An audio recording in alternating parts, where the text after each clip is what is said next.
అరుణోదయ స్తుతి కార్యక్రమంలో అనుదినము మాతో కలిసి దేవుని స్తుతిస్తున్న ప్రియ సహోదరి సహోదరులందరికీ మన రక్షకుడు ప్రభువైన యేసుక్రీస్తు నామములో మా హృదయపూర్వక వందనాలు తెలియజేస్తూ ఉన్నాం. నేటి ఉదయకాలం ముందు మన స్తుతి అంశం మరియా. లూకాసు వార్త 1వ అధ్యాయం 38వ వచనాన్ని చదువుకుందాం. అందుకు మరియా, ఇదిగో ప్రభు దాసురాలను, నీ మాట చొప్పున నాకు జరుగునుగాక అనెను. అంతట దూత ఆమె యొద్ద నుండి వెళ్ళెను. ప్రియ సహోదరి సహోదరులారా, ఈ ఉదయకాల సమయమందు యేసు ప్రభు జన్మ విధానంలో ముఖ్య పాత్ర అయిన మరియా గురించి మనం ఈ ఉదయకాలం మందు జ్ఞాపకం చేసుకొని దేవుణ్ణి స్తుతించబద్దులమై ఉన్నాం. ఇక్కడ మరియా జీవితాన్ని ఒకసారి మనం జ్ఞాపకం చేసుకుంటే, యేసు ప్రభు జన్మించటానికి దేవుడు మరియని ఎన్నుకున్నట్లుగా మనం జ్ఞాపకం చేసుకోవచ్చు. 38వ వచనములో మనం చదివినట్లయితే 1వ అధ్యాయం లూకాసు వార్త 1వ అధ్యాయం 38లో ప్రభు దాసురాలను అని అంటుంది మరియా. యేసు ప్రభు వారు పరమదేవుడు. ఆయన ఈ లోకాన్ని సృష్టించాడు. పరలోకంలో దేవునితో పాటు సమానముగా ఆయన ఉన్నాడు. ఉన్నత స్థితిలో ఉన్నాడు. శక్తివంతమైన స్థితిలో ఆయన ఉన్నాడు. అయితే మానవులమైన మనల్ని రక్షించటానికి, పాపులమైన మనల్ని రక్షించటానికి, పరిశుద్ధులుగా మనల్ని చేయటానికి యేసు ప్రభు వారు ఈ లోకానికి దిగి వచ్చారు. ఆ లోకానికి దిగి వచ్చిన ఆ సందర్భాన్ని యేసు ప్రభు జన్మ విధానాన్ని జ్ఞాపకం చేసుకుంటూ ప్రపంచమంతా ఆయన జన్మాన్ని సంతోషభరితులుగా ఆయన్ని స్తుతిస్తూ గాన ప్రతిగానములతో ఆయన కొనియాడుతూ ఆయన్ని పూజిస్తున్నారు. ఎందుకంటే ఆయన మానవాళి కోసం ఈ లోకానికి దిగి రావడం అనేది నిజంగా చాలా సంతోషించదగ్గ విషయం. అందుకే సంతోషకరమైన సువర్తమానం మేము మీ దగ్గరికి తీసుకొచ్చాము అని దేవదూత చెప్తున్నట్లుగా మనము 2వ అధ్యాయంలో మనం గ్రహించవచ్చు. ఇక్కడ అలాంటి గొప్ప కార్యం, ఒక దేవుడు మానవుడిగా రావటానికి ఆయన ఒక స్త్రీని ఎంచుకున్నాడు. ఆ స్త్రీ పేరే మనం మరియా అని చూస్తూ ఉన్నాం. ఆమె దేవుని చిత్తాన్ని నెరవేర్చటానికి తనను తాను దేవునికి సమర్పించుకున్న ఒక గొప్ప సహోదరిగా, ఒక గొప్ప స్త్రీగా, ఒక గొప్ప తల్లిగా లోకానికి, ప్రపంచానికి మనకు కనిపిస్తుంది. ఎందుకంటే తల్లిదండ్రుల కలయిక ద్వారా మనందరము జన్మిస్తూ ఉంటాం. కానీ ఇక్కడ యేసు ప్రభు వారి యొక్క జన్మ విధానాన్ని మనం జ్ఞాపకం చేసుకుంటే, మరియా అప్పటికే యేసేపుతో ప్రదానం చేయబడి ఉంది. మరి ప్రదానం చేసి ఇంకా వివాహం కూడా జరగకుండా ఇంకా వాళ్ళు ఏకము కాకముందు ఆ మాటను కూడా మనం గ్రహించవచ్చు. వారు ఏకము కాక మునిపే గర్భం ధరించుట ఈ లోకములో అనేక వ్యతిరేకతలకు, అవమానాలకు, ఇబ్బందులకు, హేళనకు, హింసకు గురయ్యే పరిస్థితి మనందరికీ తెలిసిందే. కానీ ఇట్టి అవమానాన్ని కూడా సహించటానికి ఇష్టపడిన మరియా జీవితాన్ని ఉదయకాలమందు మనం జ్ఞాపకం చేసుకోవచ్చు. ఆమె అవమానాన్ని భరించటానికి సిద్ధపడింది. ఆమె నిందను భరించటానికి సిద్ధపడింది.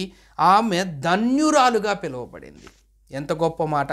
అందుకు మరియా, ఇదిగో ప్రభుదాసురాలను అంటుంది. అంటే ఆయన ఈ లోకములో జన్మించటానికి ఆయన మరియని ఎన్నుకున్నప్పుడు ఆ మాటను మనం ఇంకా ముందు నుంచి మనం చదివినట్లయితే 26వ వచనం, 6వ నెలలో గాబ్రియేలు దేవదూత గలిలయలోని నజరేతు ఊరిలో దావీదు వంశస్థుడైన యేసేపునను ఒక పురుషునికి ప్రదానం చేయబడిన కన్యక యొద్దకు దేవుని చేత పంపబడెను. కన్యక అయిన దేవుని యొద్ద చేత పంపబడెను. ఆ కన్యక పేరు మరియా. మరి కన్యక గర్భము ధరించుట ఈ లోకములో వ్యతిరేకముగా, అవమానాలుగా, నిందలుగా, బాధలు పెట్టే విధంగా ఉండే పరిస్థితిలో ఉంటుంది. ఎందుకంటే 27వ వచనంలో చూస్తే ఆ కన్య పేరు మరియా. ఆ దూత లోపలికి వచ్చి ఆమెను చూచి, దయాప్రాప్తురాలా, నీకు శుభము, ప్రభువు నీకు తోడై ఉన్నాడని చెప్పెను.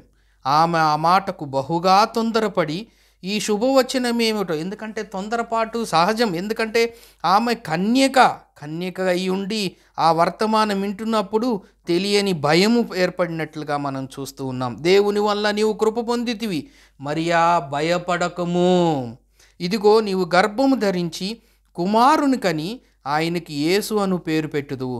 ఆయన గొప్పవాడై సర్వోన్నతుడైన కుమారుడు అనబడును.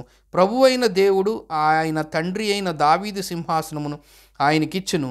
ఆయన యాకోబు వంశస్థులను యుగయుగములు ఏలును. ఆయన రాజ్యము అంతము లేనిదై ఉండునని ఆమెతో చెప్పెను. అందుకు మరియా, నేను పురుషుని ఎరుగని దాననే, ఇదెలాగు జరుగునని దూతతో అనగా, దూత, పరిశుద్ధాత్మ నీ మీదకి వచ్చును, సర్వోన్నతుని శక్తి నిన్ను కమ్ముకొను గనక పుట్టబోవు శిశువు పరిశుద్ధుడై దేవుని కుమారుడు అనబడును. మరియు నీ బంధువురాలు ఎలిజబెత్ కూడా తన వృద్ధాప్యమందు ఒక కుమారుని గర్భం ధరించి ఉన్నది. గొడ్రాలనబడిన ఆమెకి ఇది 6వ మాసము. దేవుడు చెప్పిన ఏ మాటైనను నిరర్ధకం కానేరదని ఆమెతో చెప్పాను. ఈ మాటలన్నీ విన్నా మరియా, అమ్మో నేనా, పురుషుని ఎరగని దాన్నే, నన్ను ఇప్పుడు ఇలాంటి కుమారుని కనాలి అంటే నాకు అవమానము, నా బంధువులు ఒప్పుకోరు, ఏసేపు ఒప్పుకోరు, నా స్నేహితులు ఒప్పుకోరు, నాకు ఈ కుటుంబంలో అవమానం, ఈ లోకంలో అవమానం, నా కాలనీలో అవమానం, ఇలాంటి మాటలు ఏవి మరియా దగ్గర నుంచి రాలేదు. మనం ఇప్పుడు వరకు చదివినంతా మనం చూసినట్లయితే ఆ మాటకు ఆమె బహుగా తొందరపడింది. కానీ దూత చెప్తున్న మాట, భయపడకము, నువ్వు దేవుని వలన కృప పొందావు, నువ్వు గర్భం ధరిస్తావు, కుమారుని కంటావు, ఆయనకి యేసు అని పేరు పెడతావు, ఆయన లోకరక్షకుడిగా సర్వోన్నతుడైన దేవుని కుమారుడిగా ఉంటారు అని చెప్పినప్పుడు వెంటనే ఏమాత్రం ఆలోచించకుండా, నేను ప్రభు దాసురాలను అని 38వ వచనములో అంటుంది. అంతటా నీ మాట చొప్పున నాకు జరుగునుగాక అంటుంది.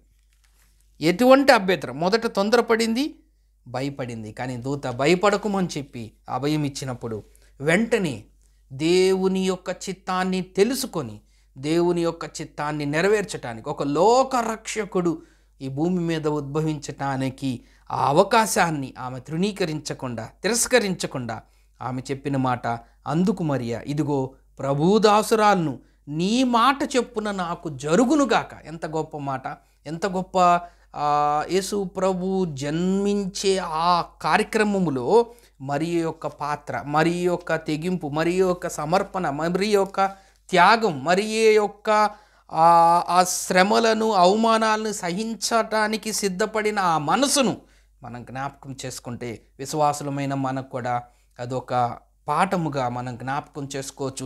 ఈ క్రిస్మస్ సందర్భంగా, యేసు ప్రభు జన్మదినం సందర్భంగా మరియా జీవితం ద్వారా మనం జ్ఞాపకం చేసుకోవాల్సింది, దేవుని పని కొరకు, దేవుని కొరకు మనము దేవుని చిత్తాన్ని నెరవేర్చడానికి మనల్ని మనం దేవునికి సమర్పించుకునే వారిగా ఉండాలి అనేది మరియా జీవితం ద్వారా మనం జ్ఞాపకం చేసుకుంటున్న అంశం. అందుకే మరియా ధన్యురాలైంది. మనం కూడా ధన్యులమే. ఆయన పని కొరకు, ఆయన చిత్తాన్ని నెరవేర్చడానికి, ఆయన కార్యాలు నెరవేర్చడానికి, ఆయన రాజ్య వ్యాప్తి చేయటానికి, ఆయన సువార్తను ప్రకటించడానికి, అనేకులు ఆయన వైపు తిప్పటానికి మనం ఆయన కొరకు మరియ వలె మనం సమర్పించుకున్న దాన్ని బట్టి ఉదయకాలమందు మరియ ఏ విధంగా ప్రభు యొక్క జన్మ విధానంలో ఆమె నీ చిత్తమే జరుగునుగాక, నువ్వు చెప్పిన మాట ప్రకారమే జరుగునుగాక అని తన జీవితాన్ని ప్రభువు కొరకు సమర్పించిందో, అట్టి సమర్పణ జీవితంలో మనల్ని ఉంచినందుకు ఆ రక్షకుడైన యేసుక్రీస్తు వారిని మనము మనసారా హృదయపూర్వకంగా స్తుతించి ఆయన గణపరుద్దాం.